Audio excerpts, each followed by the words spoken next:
Edgar Poe was born on January 19, 1809 in Boston, the son of David Poe and Elizabeth Arnold Poe. She was a talented actor from an English theatrical family. Edgar's father abandoned his young family. His mother died in Richmond in 1811.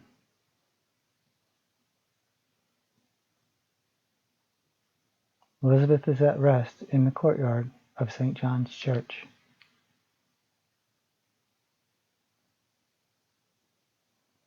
St. John's expanded over the graves of early parishioners, and it was the location of Patrick Henry's "Give me liberty or give me death" speech. The young Edgar, though not legally adopted, was taken in by a wealthy Scottish tobacco exporter, John Allen, from whom Poe took his middle name. For most of his early life, Poe lived in Richmond with the Allens. Between 1815 and 1820, he attended Manor House School near London. Back in America, he attended an academy until 1826, when he entered the University of Virginia. One can to this day visit Poe's room on the UVA campus. This may be where he homed in on some of his early storytelling skills while entertaining his fellow classmates.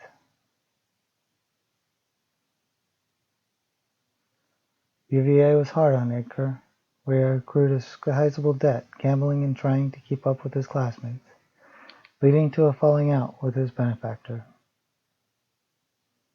Poe left for Boston in the spring of 1827 shortly thereafter.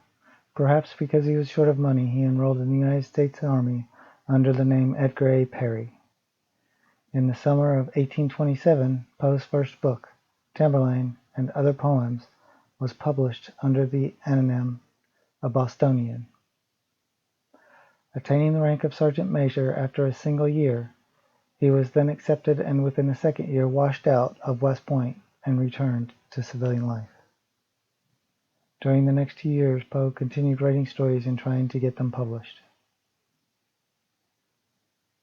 Even with the help of a new and influential friend, John Pendleton Kennedy, a lawyer and writer, he was mostly unsuccessful. Poe's financial situation became even more desperate when John Allen died and left Poe out of his will. Kennedy finally persuaded the Southern Literary Messenger to publish several of Poe's stories and to offer Poe the job of editor, a position that he kept from 1835 to 1837. Although much of Poe's early criticism is routine review work, he began in his reviews to consider the basic nature of poetry and short fiction, and to develop theoretical analysis of these two genres, drawing upon the criticisms of A.W. Schlegel in Germany and Samuel Taylor Coleridge in England. Poe's most important contribution to criticism is his discussion of the distinctive generic characteristics of short fiction in a famous review of Nathaniel Hawthorne's Twice Told Tales of 1837. Poe makes such a convincing case for the organic unity of short fiction, argues so strongly for the dependence on a unified effect, and so clearly shows how the form is more closely allied to poem than to the novel, that his ideas have influenced literary critics ever since.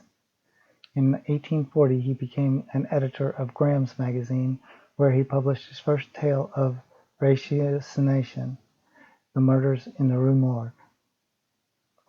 In this landmark story he created the famous detective Auguste Dupin, the forerunner of Sherlock Holmes, and thus of countless other private detectives in literature and film.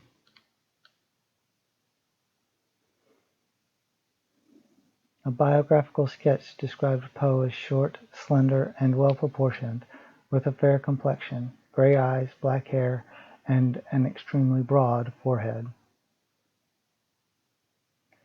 It was with the publication of his most famous poem, The Raven, in 1845 that he finally achieved popular success.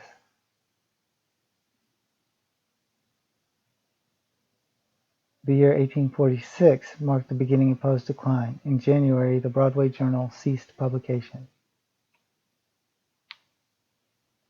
Poe's wife was quite ill, a fact that necessitated Poe's moving his family outside of the city to a rural cottage at Fordham. Virginia died on January 30th, 1847.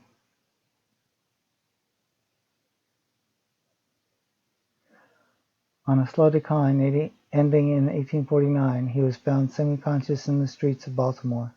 He never recovered, and he died on Sunday morning, October 7th, in Washington College Hospital.